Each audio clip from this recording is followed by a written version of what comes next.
ಎಲ್ಲರಿಗೂ ನಮಸ್ಕಾರ. ನಿಮ್ಮೆಲ್ಲರಿಗೂ ನಮ್ಮ ಚಾನಲ್ಗೆ ಆತ್ಮೀಯ ಸ್ವಾಗತ. ನೀವು ಇದೇ ಮೊದಲು ನಮ್ಮ ವಿಡಿಯೋ ನೋಡ್ತಾ ಇದ್ರೆ ಸಬ್ಸ್ಕ್ರೈಬ್ ಮಾಡ್ಕೊಳ್ಳಿ ಹಾಗೂ ವಿಡಿಯೋ ಇಷ್ಟ ಆದರೆ ಲೈಕ್ ಮತ್ತು ಶೇರ್ ಮಾಡೋದನ್ನ ಮರಿಬೇಡಿ. ಮೊದಲನೇದಾಗಿ ಸೂರ್ಯ ನಿಂಬೆಹಣ್ಣು ಮಂತ್ರಿಸಿ ತಂದಿರೋ ನಿಂಬೆಹಣ್ಣು ಅಂತ ಹೇಳಿ ದೇವ್ರ ಮನೆಯಲ್ಲಿ ಇಕ್ಕಿರೋದನ್ನ ನೋಡ್ಬಿಟ್ಟು ಫುಲ್ ಭಯ ಆಗಿ ಅವರು ಒಬ್ರು ಸ್ವಾಮೀಜಿ ಹತ್ರ ಹೋಗ್ಬಿಟ್ಟು ನಿಂಬೆಹಣ್ಣು ಮಂತ್ರಿಸ್ಕೊಂಡು ಇದನ್ನ ಅದ್ರ ಪಕ್ಕ ಇಟ್ರೆ ನಿಮ್ಗೆ ಏನು ಆಗಲ್ಲ ಅಂತ ಸ್ವಾಮೀಜಿ ಹೇಳಿ ಕಳಿಸ್ತಾರೆ. ದೇವ್ರ ಮನೆಯಲ್ಲಿ ಸೂರ್ಯ ಇಟ್ಟಿರೋ ನಿಂಬೆಹಣ್ಣು ಪಕ್ಕ ಇವರು ಹೋಗ್ಬಿಟ್ಟು ನಿಂಬೆಹಣ್ಣು ಇಡ್ತಾನೆ ಮನೋಜ. ಅದನ್ನೆಲ್ಲ ಸೂರ್ಯ ಗಮನಿಸ್ತಾನೆ.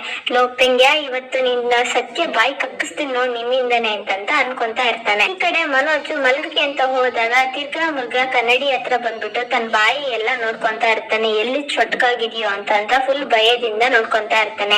ಅವನಿಗೆ ನಿದ್ದೆನೆ ಬರೋದಿಲ್ಲ. ಆಗ ಸೂರ್ಯ ಬೇಕು ಅಂತಂತಾನೆ ಔತ್ಕೊಂಡು ಫುಲ್ ಸೌಂಡ್ ಮಾಡ್ತಾ ಇರ್ತಾನೆ ವಿಚಿತ್ರವಾಗಿ. ಅದನ್ನ ಕೇಳಿಸ್ಕೊಂಡು ಮನೋಜ ಯಾರದು ಅಂತ ಚೆಕ್ ಮಾಡಕ್ಕೆ ಅಂತ ಹಾಲ್ಗೆಲ್ಲ ಬಂದು ಚೆಕ್ ಮಾಡ್ತಾನೆ. ಯಾರು ಇಲ್ಲ, ಬರೀ ವಾಯ್ಸ್ ಕೇಳ್ತಿದೀಯಲ್ಲ ಅಂತ ತುಂಬಾ ಭಯ ಪಟ್ಕೊಂಡು ರೂಮ್ ಹೋಗಿ ಮಲ್ಕೊಂತಾನೆ. ಡೋರ್ ಲಾಕ್ ಮಾಡೋದು ಮರ್ತ್ ಬಿಡ್ತಾನೆ. ಆಗ ಸೂರ್ಯ, ಪಿಂಗ್ಯ ನೀನಾಗೆ ನನ್ಗೆ ಒಂದೊಳ್ಳೆ ಅವಕಾಶ ಕೊಟ್ಟಿಯಲ್ಲ, ಇರೋ ನಿನಗ್ ಮಾಡ್ತೀನಿ ಅಂತ ಅನ್ಬಿಟ್ಟು ಫ್ರಿಜ್ ಅಲ್ಲಿ ಒಂದು ನಿಂಬೆಹಣ್ಣು ತಗೊಂಡು ಅದಕ್ಕೆ ಅರ್ಶಿನ ಕುಂಕುಮ ಎಲ್ಲ ಹಚ್ಚಿ ಕಪ್ಪು ದಾರನ ಕಟ್ಬಿಟ್ಟು ರೂಮ್ಗೆ ಬಿಸಾಕ್ತಾನೆ. ಅದನ್ನ ನೋಡ್ಬಿಟ್ಟು ಮನೋಜು ಫುಲ್ ಗಾಬರಿ ಪಡ್ತಾನೆ. ಇದೇನಿದು ನಿಂಬೆಹಣ್ಣು? ನಾನ್ ಇಟ್ಟಿರೋ ನಿಂಬೆಹಣ್ಣ ಇಲ್ಲ ಅವ್ನ್ ಇಟ್ಟಿರೋ ನಿಂಬೆಹಣ್ಣ? ಅವ್ನ್ ಇಟ್ಟಿರೋ ನಿಂಬೆಹಣ್ಣು ಬೇರೆ, ಆ ಸ್ವಾಮೀಜಿ ಫುಲ್ ಪವರ್ ಇರುತ್ತೆ ಹಾಗೆ ಹೀಗೆ ಅಂತ ಹೆದರ್ಸ್ಬಿಟ್ಟಿದ್ದಾರೆ. ಇದೇನಪ್ಪ ಮಾಡೋದು ಅಂತ ಫುಲ್ ಭಯ ಪಡ್ತಾ ಇರ್ತಾನೆ. ಆಗ ಸೂರ್ಯ ಅದನ್ನ ನೋಡ್ಬಿಟ್ಟು ಬೇಕು ಅಂತಾನೆ ಕಪ್ಪು ದಾರ ಕಟ್ಟಿರ್ತಾನಲ್ಲ ಅದನ್ನ ನಿಧಾನವಾಗಿ ಹಿಡಿತಾ ಇರ್ತಾನೆ. ಇದೇನಿದು ತಾನಾಗೆ ಹೋಗ್ತಾ ಇದೆಯಲ್ಲ ಅಂತ ಇನ್ನ ಟೆನ್ಷನ್ ಆಗಿ ಭಯ ಪಡ್ತಾನೆ. ಮತ್ತೆ ಆ ನಿಂಬೆಹಣ್ಣ ನೋಡೋಣ ಅಂತ ಹೋದ್ರೆ ಆ ನಿಂಬೆಹಣ್ಣು ಇರಲ್ಲ, ಸೂರ್ಯ ಎತ್ಕೊಂಡೇ ಇರ್ತಾನೆ. ಆಮೇಲೆ ಮನೋಜ್ ಶಾಂತಿಗೆ ಫೋನ್ ಮಾಡ್ತಾನೆ. ಶಾಂತಿ ಕಾಲ್ ಪಿಕ್ ಮಾಡಿ ಏನಕ್ಕೂ ಫೋನ್ ಮಾಡಿದೆ ಎಷ್ಟೊತ್ತಲ್ಲಿ ಅಂತಂದ್ರೆ, ಅಮ್ಮ ಫುಲ್ ಭಯ ಕಣಮ್ಮ, ಭಯಕ್ಕೆ ನಿದ್ದೆನೆ ಬರ್ತಾ ಇಲ್ಲ ಅಂತಂದಾಗ ನಾನೇನ್ ಆರಾಮಾಗಿ ಮಲ್ಕೊಂಡಿದ್ದೀನ, ನನ್ಗೂ ನಿದ್ದೆ ಬರ್ತಾ ಇಲ್ಲ ಅಂತಾನೆ. ಸರಿ ಆಯ್ತು ನೀನ್ ಆಚೆ ಬಾ ಅಂತ ಕರೀತಾಳೆ. ಆಚೆ ಬಂದಾದ್ಮೇಲೆ ಅಮ್ಮ ಇದಕ್ಕೇನಾದ್ರೂ ಒಂದು ಪರಿಹಾರ ಕಂಡುಹಿಡಿಬೇಕಮ್ಮ ಅಂತ ಹೇಳ್ತಾನೆ. ಏನ್ ಮಾಡೋಣ ಅಂದಾಗ, ಅಮ್ಮ ನನ್ಗೊಂದು ಐಡಿಯಾ ಹೊಡಿತಿದೆ ಆಗ ಮಾಡೋಣ ಅಂತ ಕೇಳ್ತಾನೆ. ಏನು ಅಂತ ಅಂದಾಗ, ಅಮ್ಮ ಸೂರ್ಯ ನಿಂಬೆಹಣ್ಣು ಮಂತ್ರಿಸ್ಕೊಂಡ್ ತಂದಿದ್ದೀನಲ್ಲ ಅದನ್ನ ಮನೆಯಿಂದ ಆಚೆ ಹಾಕೋಣಮ್ಮ ಅಂತಂದಾಗ, ಅದ್ರಿಂದ ಏನಾದ್ರೂ ಸಮಸ್ಯೆ ಅದೇ ಅಂತಂದ್ರೆ, ಸಮಸ್ಯೆ ಇದೆ ಅಂತ ತಾನೇ ಅವ್ನು ತಗೊಂಡ್ಬಂದಿರೋದು, ನಾವ್ ಮನೇಲೆ ಇರೋಣ, ಅದನ್ನ ಆಚೆ ಹಾಕೋಣ ಅಂತ ಹೇಳ್ತಾನೆ. ಸರಿ ಆಯ್ತು ಬಾ ಹಾಗೆ ಮಾಡೋಣ ಅಂತ ದೇವ್ರ ಮನೆಗೆ ಹೋಗ್ತಾರೆ. ನಿಂಬೆಹಣ್ಣು ತಗೋ ಅಂತಂದಾಗ, ಅಮ್ಮ ನಾನ್ ಹೋಗಲ್ಲ ನೀನೇ ಹೋಗು ಅಂತ ಹೇಳ್ತಾನೆ. ಆಮೇಲೆ ಶಾಂತಿ ಹೋಗಿ ನಿಂಬೆಹಣ್ಣು ತಗೊಳ್ಳುವಾಗ, ಅಮ್ಮ ನಾವಿಟ್ಟಿರೋ ನಿಂಬೆಹಣ್ಣು ತಗೋ ಅಂತ ಯಾಕೆ ಅಂದಾಗ, ಬೇರೆ ಯಾರಿಗೂ ಡೌಟ್ ಬರಬಾರ್ದಲ್ಲ ತಗೋ ಅಂತ ಅಂದ್ಮೇಲೆ ತಗೊಂಡಾದ್ಮೇಲೆ ಬಿಸಾಕಕ್ಕೆ ಅಂತ ಇನ್ನೇನ್ ಹೋಗ್ತಾ ಇರ್ತಾರೆ. ಆಗ ಮನೇಲಿ ಲೈಟ್ ಎಲ್ಲ ಆನ್ ಆಗುತ್ತೆ. ಏನಕ್ಕ ಲೈಟ್ ಆನ್ ಮಾಡಿದೆ ಅಂತ ಮನೋಜನ್ ಕೇಳಿದಾಗ, ಅಮ್ಮ ನಾನಲ್ಲಮ್ಮ ನಿಮ್ ಜೊತೆ ಇದೀನಲ್ಲ ಅಂತ. ಲೈಟ್ ಎಲ್ಲ ಆನ್ ಆದ್ಮೇಲೆ ಎಲ್ರು ಕೂಡ ಅಲ್ಲಿಗೆ ಬರ್ತಾರೆ. ಆಮೇಲೆ ಮನೋಜ್, ಅಯ್ಯೋ ನಮ್ ಕತೆ ಮುಗೀತು ಕಣಮ್ಮ ಅಂತ ಹೇಳ್ದಂಗ ಕೇಳ್ತಾನೆ. ಇಷ್ಟೊತ್ತಲ್ಲಿ ಏನು ಮಾಡ್ತಿದ್ಯಾ ಇಲ್ಲಿ ಅಂತಂದಾಗ, ಅದು ರೀ ವಾಕ್ ಮಾಡ್ತಾ ಇದ್ದೆ ಅಂತ ಹೆದ್ರುಕೊಂಡು ಹೇಳ್ತಾರೆ. ಓ ವಾಕ್ ಮಾಡೋರ್ಗೆ ನಿಂಬೆಹಣ್ಣು ಕೈಯಲ್ಲಿ ಏನಕ್ಕೆ ಅಂತ ಸೂರ್ಯ ಕೇಳ್ತಾನೆ. ಅದೇ ಶ್ರುತಿ, ಓ ಮಿಡ್ ನೈಟ್ ಅಲ್ಲಿ ಜ್ಯೂಸ್ ಕುಡಿಬೇಕು ಅಂತ ಅನ್ಸ್ತೇನೋ ಅದಕ್ಕೆ ಮಾಡ್ಕೊಳಕ್ ಬಂದಿದ್ರೇನೋ ಅಂತಂದಾಗ ಅದನ್ನ ಕೇಳಿಸ್ಕೊಂಡು ಶಾಂತಿಗೆ ತುಂಬಾ ಕೋಪ ಬರುತ್ತೆ. ಅದು ರೀ ನಾನು ಈ ನಿಂಬೆಹಣ್ಣು ಮಂತ್ರಿಸ್ಕೊಂಡು ಇಟ್ಕೊಂಡಿರೋದೆಲ್ಲ ನಮ್ಮ ಮನೇಲಿ ಇಡಕ್ಕೆ ನನ್ ಬಿಡಲ್ಲ, ಅದ್ರಿಂದ ಏನಾದ್ರೂ ನಮ್ಮ ಮನೆಯವರಿಗೆ ಅಪಾಯ ಆಗ್ಬಿಟ್ರೆ ಅಂತ ಹೇಳ್ತಾಳೆ. ಆಗ ರವಿ, ಬೆಳಿಗ್ಗೆ ಅಷ್ಟು ತನಕ ಇದ್ದಲ್ಲಮ್ಮ ಅವಾಗೆ ಬಿಸಾಕ್ಬೋದಿತ್ತು ತಾನೆ, ಇಷ್ಟೊತ್ತಲ್ಲಿ ಏನಕ್ಕೆ ಅಂತಂದಾಗ, ಅದು ಬೆಳೆಯೆಲ್ಲ ತಡ್ಕೊಂಡೆ ಕಣ, ಇವಾಗ ತಡ್ಕೊಳಕ್ ಆಗ್ಲಿಲ್ಲ ಅದಕ್ಕೆ ಬಿಸಾಕಕ್ ಬಂದೆ ಅಂತ ಹೇಳ್ತಾನೆ. ಅಯ್ಯೋ ಅಪ್ಪ ನಾನು ಹೇಳಿಲ್ವೇನಪ್ಪ, ಈ ಪೆಂಗೆನೆ ಆ ಒಡವೆ ತಗೊಂಡಿರೋದು, ಅದಕ್ಕೇನೆ ಈ ನಿಂಬೆಹಣ್ಣು ಬಿಸಾಕಕ್ಕೆ ಅಂತ ಬಂದಿರೋದು.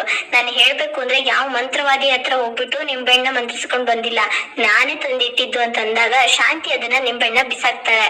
ಮನೋಜ್, ಏನೋ ನೀನು ಫೀಲಿಂಗ್ಸ್ ಜೊತೆ ಆಟಾಡ್ತೀಯಾ ಅಂತ ಅಂದಾಗ, ಫೀಲಿಂಗ್ಸ್ ಜೊತೆ ಅಲ್ಲೋ ನಿನ್ ಜೊತೆನೆ ಆಟಾಡ್ತೀನಿ ನಾನು ಅಂತ ಹೇಳ್ತಾನೆ. ಆಗ ಅಲ್ಲಿಗೆ ರೋಹಿಣಿ ಬರ್ತಾಳೆ. ಇಷ್ಟೊತ್ತಲ್ಲಿ ಏನ್ ಮಾಡ್ತಿದ್ದೀರಾ ಎಲ್ರು ಸೇರಿ ಅಂತ ಕೇಳಿದಾಗ, ನೀವ್ ಮನೆಯವರು ಎದ್ಬಿಟ್ಟು ನಿಂಬೆಹಣ್ಣ ಬಿಸಾಕಕ್ಕೆ ಅಂತ ಬಂದಿದ್ರು, ಇದ್ರಿಂದ ನಿಮ್ಗೆ ಏನ್ ಅನ್ಸುತ್ತೆ ಅಂತ ಕೇಳ್ತಾಳೆ. ಏನ್ ಅನ್ಸ್ಬೇಕು, ಏನು ಅನ್ಸ್ತಾ ಇಲ್ಲ ಅಂತ ರೋಹಿಣಿ ಹೇಳ್ತಾಳೆ. ಅವಾಗ ಶಾಂತಿ, ಈ ನಿಂಬೆಹಣ್ಣು ಹೇಳ್ದೆ ನನಗೆ ನಿದ್ದೆ ಬಂದಿರ್ಲಿಲ್ಲ ಅದಕ್ಕೆ ಬಿಸಾಕಕ್ಕೆ ಅಂತ ಬಂದಿದ್ದು, ಇದಕ್ಕೂ ನಮ್ಗೂ ಏನು ಸಂಬಂಧನೇ ಇಲ್ಲ, ಒಡವೆ ನೀನ್ ಹೆಂಡ್ತಿ ಬೇಕಾದ್ರೆ ಕೇಳು, ನಮ್ಮನ್ಗೆ ಏನು ಗೊತ್ತಿಲ್ಲ ಅಂತ ಹೇಳ್ತಾಳೆ. ಅವಾಗ ರೋಹಿಣಿ, ಈಗ ಗೊತ್ತಾಯ್ತಲ್ಲ ಮನೋಜ್ ಒಡವೆ ತಗೊಂಡಿಲ್ಲ ಅಂತ, ಬನ್ನಿ ಮನೋಜ್ ಒಳಗಕ್ ಹೋಗೋಣ ಅಂತ ಕರ್ಕೊಂಡ್ ಹೋಗುವಾಗ ಅಲ್ಲಿಗೆ ಸೂರ್ಯ ಅಡ್ಡ ಬಂದ್ಬಿಟ್ಟು, ಇದು ಇವತ್ತೇ ಇತ್ಯರ್ಥ ಆಗ್ಬೇಕು. ಆಗ ಶಾಂತಿ ಮತ್ತೆ ಮೀನಾ ಅವ್ರ ಮನೆ ಮೇಲೆನೆ ಹಾಕ್ತಾ ಇರ್ತಾರೆ. ಅದನ್ನ ಕೇಳಿಸ್ಕೊಂಡು ಸಂಗನಾಥ್, ಸುಮ್ನೆ ಇರೇ ಶಾಂತಿ ಅಂತ ಬೈತಾನೆ. ಸಂಗನಾಥ್ ಮನೋಜನ್ನ ಕರೀತಾನೆ. ಕರೆಕ್ಟ್ ಆಗಿ ಹೇಳು ತಗೊಂಡಿದ್ಯಾ ನೀನು ಅಂತ ಕೇಳಿದಾಗ ಸೂರ್ಯ ಹೊಡಿಯಕ್ಕೆ ಅಂತ ಹೋಗ್ತಾನೆ. ಅದನ್ನ ತಪ್ಸ್ಕೊಂಡು, ಹೌದು ಕಣ ನಾನೇ ಒಡವೆ ಕದ್ದಿದ್ದು, ಏನೋ ಇವಾಗ ಅಂತ ಕೇಳ್ತಾನೆ. ಅದನ್ನ ಕೇಳಿ ಶಾಂತಿಗೆ ಫುಲ್ ಶಾಕ್ ಆಗಿ ಗಾಬರಿ ಆಗ್ತಾ ಇರುತ್ತೆ.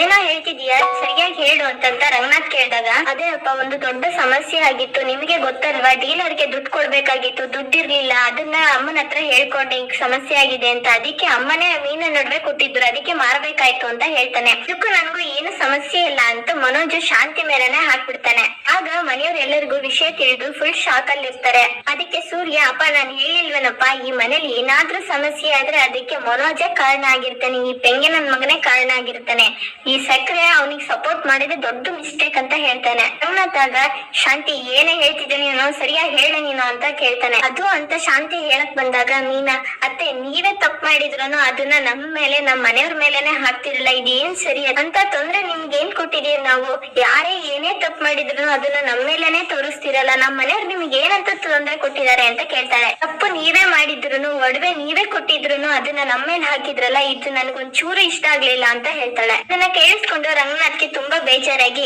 ಶಾಂತಿ ನಾಚಿಕೆ ಆಗಲ್ವೇನೆ ನಿನ್ಗೆ, ನೀನೇ ತಪ್ಪು ಮಾಡ್ಬಿಟ್ಟು ಅದನ್ನ ನಮ್ಮ ಅಮ್ಮನ ಮೇಲೆ ಹಾಕ್ಬಿಟ್ಟು ಮೀನವ್ರ ಮನೆಯವ್ರ ಮೇಲೇನೋ ಹಾಕಿದೀಯಲ್ಲೇ, ನಾಚಿಕೆ ಆಗಲ್ವಾ ನಿನ್ಗೆ ಅಂತ ಬೈತಾನೆ. ಅವಾಗ ಮನೋಜ್ ಅದು ಅಂತ ಹೇಳಕ್ ಬಂದಾಗ ಬಾಯಿ ಮುಚ್ಚ, ಒಂದ್ ಸ್ವಲ್ಪನೂ ಬುದ್ಧಿ ಇಲ್ವಾ, 4 ಡಿಗ್ರಿ ತಗೊಂಡಿರೋದು ವೇಸ್ಟ್ ಅಲ್ಲ, ಇನ್ನೊಬ್ರು ಒಡವೆ ಮುಟ್ಟಕ್ಕೆ ನಾಚಿಕೆ ಆಗಲ್ವನೋ ನಿನ್ಗೆ ಅಂತ ಕಪಾಳಕ್ಕೆ ಜೋರಾಗಿ ಹೊಡಿತಾ ಇರ್ತಾನೆ. ಅವಾಗ ಶಾಂತಿ ಹೋಗಿ ಬಿಡಿಸಿ ಅವನ್ದೇನ್ ತಪ್ಪಿದೆ, ಬೇರೆನೆ ಸುಮ್ನೆ ಕೊಳಿತಾ ಬಿದ್ದಿತ್ತು, ಅದು ಯೂಸ್ ಆಯ್ತಲ್ಲ ಬಿಡಿ ಅಂತಂದಾಗ ಇದನ್ನ ನಿನಗ್ ಗೊತ್ತಿದ್ರು ಇಷ್ಟು ದಿನ ಸುಮ್ನೆ ಇದ್ದಲ್ಲೇ ಮಗ ಅಂತ ವಹಿಸ್ಕೊಂಡ್ ಬಂದು ನನ್ಗೂ ಒಂದಿನ ಏನಾದ್ರೂ ಮಾಡ್ಬಿಡ್ತೀಯ ನೀನು ಅಂತಾಳೆ ನೀನು ಅಂತ ಬೈತಾ ಇರ್ತಾನೆ. ನಿನ್ ಜೊತೆ ಮಾತಾಡಕ್ಕೆ ನನ್ಗೆ ಅಸಹ್ಯ ಆಗ್ತಿದೆ, ಇನ್ಮೇಲೆ ನೀನು ನನ್ ಜೊತೆ ಮಾತಾಡ್ಬೇಡ, ಒಂದನಿ ನೀರು ಕೊಡ್ಬೇಡ ನೀನ್ ನನ್ನ ಹತ್ರ ಮಾತಾಡ್ಲೇಬೇಡ ಅಂತ ಬೈತಾ ಇರ್ತಾನೆ. ನಮ್ ಮಗನ್ಗೋಸ್ಕರ ಇಷ್ಟೊಂದೆಲ್ಲ ಮಾಡಿದ್ದು ಅಂತ ಹೇಳ್ತಾಳೆ. ಅವಾಗ ರೋಹಿಣಿ ಬಂದ್ಬಿಟ್ಟು ಅತ್ತೆದೇನೋ ತಪ್ಪಿಲ್ಲ, ಅವ್ರೇನೋ ಭಯ ಪಟ್ಕೊಂಡು ಈ ತರ ಎಲ್ಲ ಮಾಡಿದ್ರು, ಇದೊಂದ್ಸಲ ಕ್ಷಮಿಸಿ ಅಂತ ಹೇಳಿದಾಗ ಮೀನಾ ಬಂದ್ಬಿಟ್ಟು ಹಾಗೆ ಸುಮ್ನೆ ಇರಕ್ಕಾಗುತ್ತಾ, ನಮ್ಗೆ ನಮ್ ಮನೆಯವ್ರಿಗೆ ಎಷ್ಟೊಂದು ಅವಮಾನ ಮಾಡಿದ್ದಾರೆ, ಅದನ್ನ ಸುಮ್ನೆ ಬಿಡಕ್ಕಾಗುತ್ತಾ ಅಂತ ಹೇಳಿದಾಗ ನಿಮ್ಗೇನೋ ನಿಮ್ ಒಡವೆ ಬೇಕಲ್ಲ ನಾನ್ ಕೊಡಿಸ್ತೀನಿ ಅಂತ ಹೇಳ್ತಾಳೆ. ಒಡವೆ ಸಿಕ್ಬಿಟ್ರೆ ಮಾನ ಮರಿಗೆ ವಾಪಸ್ ಬಂದ್ಬಿಡುತ್ತಾ ಅಂತ ಹೇಳ್ತಾಳೆ. ಅವಾಗ ಶಾಂತಿ ಏನೇ ಬೇಕು ಇನ್ನೇನ್ ಬೇಕೆ ನಿನ್ಗೆ, ಒಡವೆ ತಾನೆ ಏನೋ ಇವಳೇ ಮಾಡ್ಸ್ಕೊಂಡ್ ಬಂದಿದ್ದಾಳೆ ಅನ್ನೋ ತರ ಆಡ್ತಾಳೆ ಅಂತ. ರಂಗನಾಥ್ ನೀನ್ ಮಾಡ್ಸ್ಕೊಂಡ್ ಬಂದಿದ್ದೇನೆ, ಅದು ನಮ್ಮಮ್ಮ ಪ್ರೀತಿಯಿಂದ ಮೀನಾಗ್ ಮಾಡ್ಕೊಟ್ಟಿದ್ದು, ನನ್ನ ಕೇಳ್ಬೇಕು ಅಂತ ಒಂದ್ಸಲನೂ ಅನ್ಸ್ಲಿಲ್ವಾ, ಗಂಡ ಬದುಕಿದಾನೆ ಅಂತ ನಿನ್ಗೆ ಅನ್ಸ್ಬೇಕಲ್ವಾ ಅಂತ ಹೇಳ್ತಾಳೆ. ಅವಾಗ ರೋಹಿಣಿ ಮಾವ ಬಿಟ್ಬಿಡಿ ಹೋಗ್ಲಿ ಅಂತ ಹೇಳಿದಾಗ ಶ್ರುತಿ ರೋಹಿಣಿ ಅವರೇ ನೀವು ಮಾತಾಡ್ತಿರೋದನ್ನ ನೋಡಿದ್ರೆ ನಿಮಗೆ ಗೊತ್ತಿತ್ತು ಅನ್ಸುತ್ತೆ ಅಂತಂದಾಗ ಹೌದು ನನಗೆ ಗೊತ್ತಿತ್ತು, ನಿನ್ನೆನೆ ಗೊತ್ತಾಗಿತ್ತು ಅಷ್ಟೇ ನನ್ಗೆ ಅಂತ ಹೇಳ್ತಾಳೆ. ಅವಾಗ ಸೂರ್ಯ ನೋಡಪ್ಪ ಇವ್ರದೊಂದ್ ದೊಡ್ಡ ಗ್ಯಾಂಗ್ ಇದೆ, ಇವ್ರು ಏನೇ ಗೊತ್ತಿದ್ರು ಗೊತ್ತಿಲ್ಲ ಅನ್ನೋ ತರ ಸುಮ್ನೆ ಇದ್ದಾರೆ, ಆದ್ರೆ ಅವಮಾನ ಆಗಿದ್ದೆಲ್ಲ ಮೀನಾಗೆ. ಆಗ ರಂಗನಾಥ್ ಶಾಂತಿ ಇನ್ಮೇಲೆ ನನ್ ಜೊತೆ ಮಾತಾಡ್ಲೇಬೇಡ ಅಂತ ಹೇಳ್ತಾನೆ. ಇಲ್ಲಿಗೆ ಸಂಚಿಕೆ ಮುಕ್ತಾಯವಾಗುತ್ತೆ, ಮುಂದೇನಾಗುತ್ತೆ ಅನ್ನೋದನ್ನ ಮುಂದಿನ ವಿಡಿಯೋದಲ್ಲಿ ನೋಡೋಣ. ಶುಭ ದಿನ, ಧನ್ಯವಾದಗಳು.